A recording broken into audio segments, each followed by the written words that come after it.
एक गांव में रामलाल नाम का एक किसान अपनी पत्नी और 4 लड़कों के साथ रहता था। रामलाल खेतों में मेहनत करके अपने परिवार का पेट पालता था, लेकिन उसको चारों लड़के बहुत आलसी थे, जो गांव में वैसे ही इधर उधर घूमते रहते थे।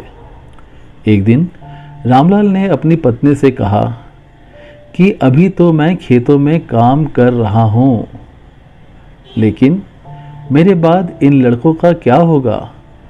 इन्होंने तो कभी मेहनत ही नहीं की, ये तो कभी खेत ही नहीं गए।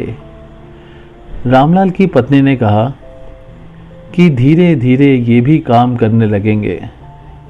समय बीतता गया और रामलाल के लड़के कोई काम ना कर सके।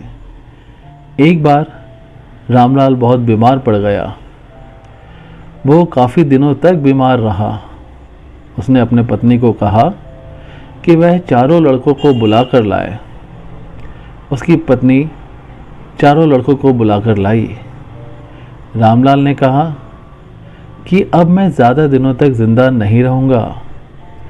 रामलाल को चिंता थी कि उसके जाने के बाद उसके बेटों का क्या होगा।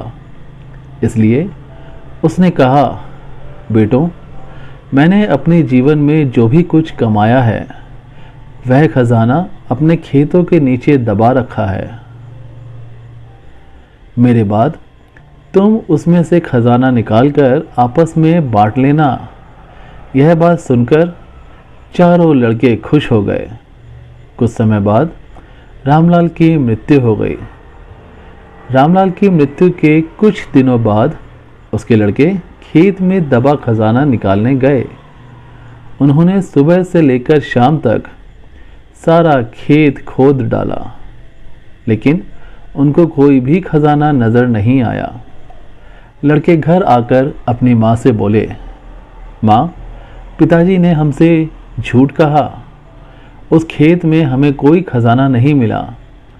उसकी माँ ने कहा कि तुम्हारे पिताजी ने जीवन में घर और खेत बस यही कमाया है, लेकिन अब तुमने खेत खोद ही दिया है तो उसमें बीज भी बो दो।